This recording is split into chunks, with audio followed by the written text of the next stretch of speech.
The Gospel of the Lord.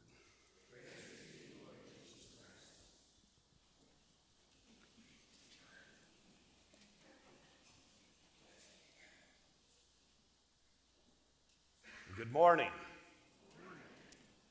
Today I would like to share with you a few words about love, but a certain kind of love, and that love is known as unconditional love.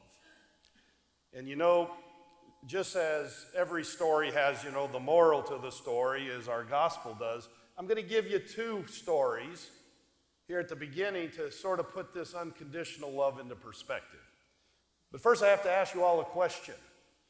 How many of you get a gift, say at your birthday or at Christmas or at your anniversary, and it comes in one of these beautiful gift bags that somebody bought at Hallmark or somewhere? Raise your hand if you get gifts like that.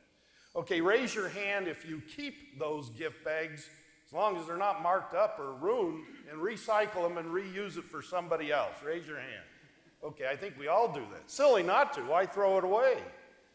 How many of you go to the point where you get a beautiful gift for your birthday and somebody went and bought this really beautiful, expensive wrapping paper, and when you get it, you really take your time and patience to undo it without wrapping it and then recycle that good, expensive wrapping paper? How many of you do that? Okay. See, I know you all do it because we do it. Under one of our stairways, we have a closet. You know what's in that closet? A bunch of those recycled gift bags and wrapping paper. But I want you to imagine you're very poor, because I have this little family. It's a mother and a father and a little daughter, tiny little girl. And they're very poor, but they've been blessed over the years to get gifts like you and I. And this is the night before Christmas. And this little girl goes into their closet and picks out this really expensive gold wrapping paper, because she wants to wrap a gift for mother and father. Well, the father, he sort of has a quick temper, sort of like me. I have a quick temper too. And boy, he gets all fired up and mad at the little girl when he sees her wrapping this box with that gold paper that they've been saving for years for a special occasion, and blasts her, yells at her. And she cries, and he sort of feels guilty as his temper settles down. He says sorry, but guess what? The next morning, it's time to give out the gifts. And here comes the little girl, his daughter, and brings Daddy that little box wrapped in gold, fancy paper. And he gets a big smile like any daddy would with a daughter. And so he opens up the gift, and guess what's in it? Nothing. So in his quick temper again, he screams and yells at her and says, "Don't you know that when you gift, you got to give something? There needs to be something in this box." And the little girl looks up to her daddy with tears and says, "Well, Daddy, there is something in there. I spent all night blowing kisses into that box so that you could open it anytime you wanted and get a kiss from me." Now, how do you think that daddy felt? Pretty low. You know what's unfortunate? About 5 days later, the little girl was with her mother on New Year's Eve and had a car accident and passed away. So you know what that daddy did? He took that box, still wrapped in the gold paper, and kept it on his nightstand. And every time he got lonely, discouraged, what would he do? He'd open that box and get a kiss from his baby girl. Do you know all of you in this room have a gold-wrapped box? You got it at your baptism.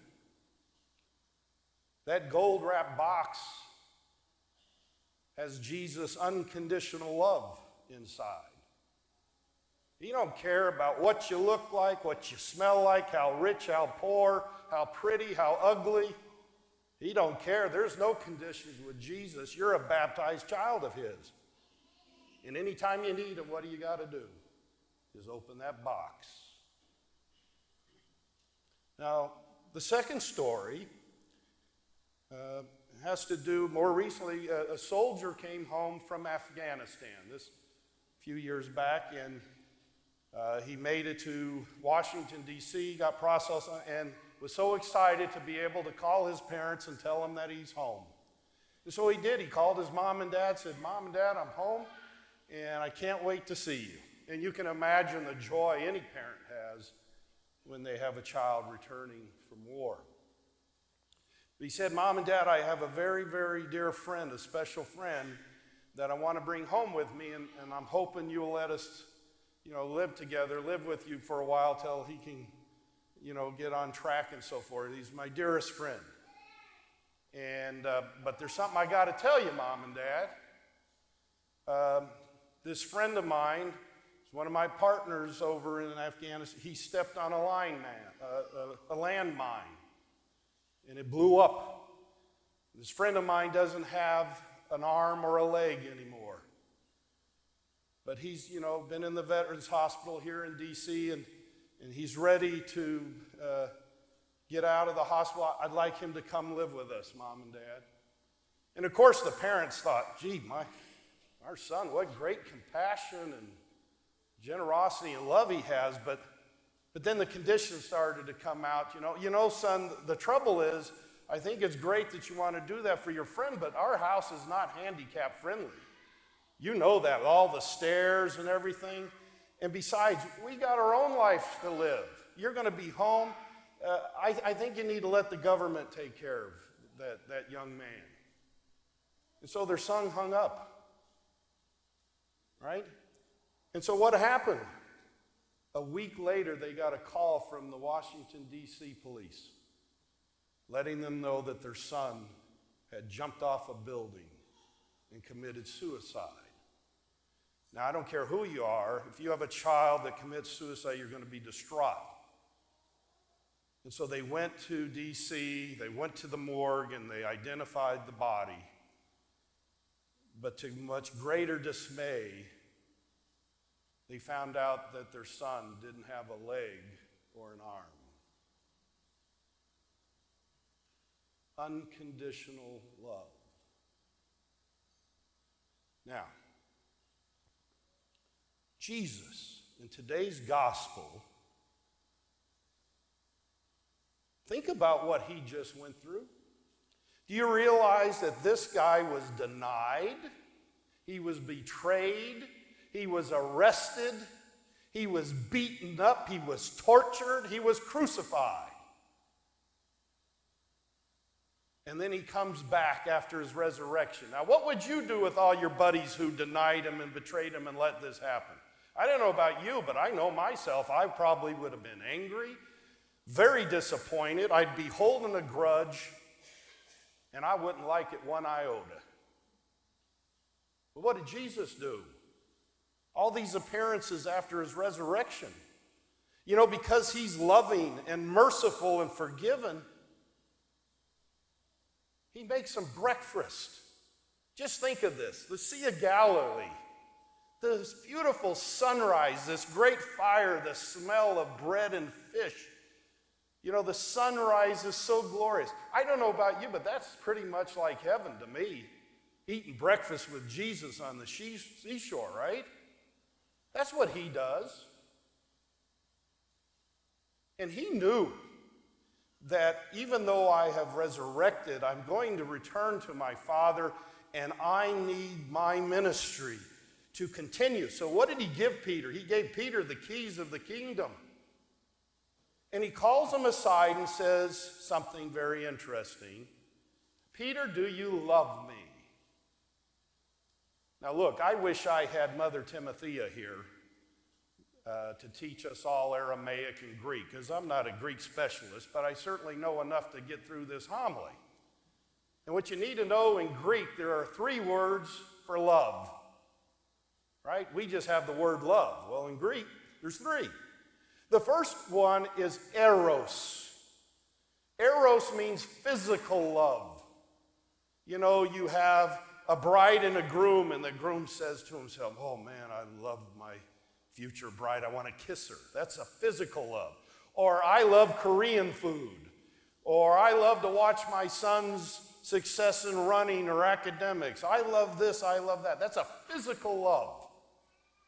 Eros. The second Greek word is philia. Philia. That's brotherly or family love. You know, I don't think there's a person in this church who doesn't love their son or daughter or their grandson or granddaughter or their mother or their father or their grandparents. We all love. We're family. You love them. That's brotherly love, family love. That's a good thing. But the third Greek word for love, we have a hard time in the English language putting it into one word, so we use two words. That Greek word is agape. Agape. That means unconditional love. No conditions. You know, you're a family member, you're a parent, a child. It's not that physical bit either. There are no conditions. It's just pure, unconditional love like God gives us. So when Jesus asked Peter, he says, Peter, do you agape me? And Peter replies, yes, Lord, I philia you. Jesus asked what? Do you love me unconditionally? And Peter said, yes, Lord, I love you in a brotherly family way. Now, folks, you can look throughout Scripture. This is the only time you're going to see Jesus ask a question more than once. In fact, he does it 3 times, doesn't he? So a second time he says, Peter, do you agape me? And Peter replies, yes, Lord, you know I philia you. And a third time, with all the patience Jesus has, he said, Peter, do you agape me? And what happens to Peter? He gets distressed. He's frustrated. Lord, you know everything. You know that I philia you.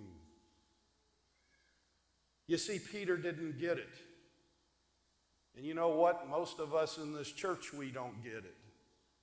We certainly philia our family, our children, and our friends and our colleagues, and people we encounter on the street even sometimes. But even with our kids, our parents, our wives, our husbands, do we sometimes put conditions on things on how we might express that love? This gospel today is teaching us we don't put conditions on anything. God is calling us to love everybody, no matter what they look like, smell like, what condition or situation. We're to love everybody we encounter unconditionally. Now, if you were paying attention to that gospel, there was a few little nuggets in there that may have slipped by. But you know, when he asked those 3 questions, he said something to Peter. The first one he said, feed my lambs. And then in that second one, he said, tend my sheep. And the third time he asked, he said, feed my sheep. Because Jesus knew he was returning to the Father, and all of us, the sheep, we needed to be tended for. That's why we have the vicar for Christ. We had Peter, the apostles, the successors, the Pope, the bishops, and the priests to tend us and feed us. Now, the only way I can bring that home is I'm going to ask you all to do me a favor, and then I promise I'm going to shut up. But I'm going to ask you to close your eyes right now. And the reason I want to do that is I'm going to read you a letter. And this letter was written by Jesus. And it was written to you as an individual, every one of you. Close your eyes. My child, I appeared several times after my resurrection, before my ascension into heaven. And I was clothed with my supernatural body, which in its glory was only visible to those whom I allowed to see it. It was necessary for me to give consolation to the faithful souls who partook of my suffering and to strengthen and give courage to my newly founded church. Peter had denied me 3 times and was full of guilt. I had chosen Peter to be the head of the apostles, even though I knew of his human weaknesses. After all, I had taught him that without me, you are nothing. So the time had come to delegate my power and my authority, since I was not going to be personally at the command of my flock. You see, I am the good shepherd. I do not leave my sheep unattended. Since you need food and protection and healing and shelter, I entrusted all that care to Peter, my vicar, the head of the church. I asked him to take care of my sheep and feed them. And on the Last Supper, I had provided the new heavenly manna to feed the world, my own flesh and my own blood.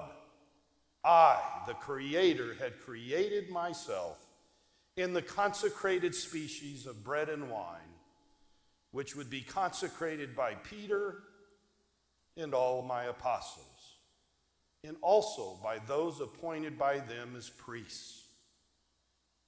You see, my dear child, I love you unconditionally, and I would never leave you without someone to tend to you. And just as I was present with Peter 2,000 years ago at a communal meal, the breakfast you heard about in today's gospel, I look forward to being present with you in a communal meal, when just in a few minutes you and your brothers and sisters will receive me in the Holy Eucharist. You need to know that this brings me great joy. And it's signed with unconditional love, Jesus.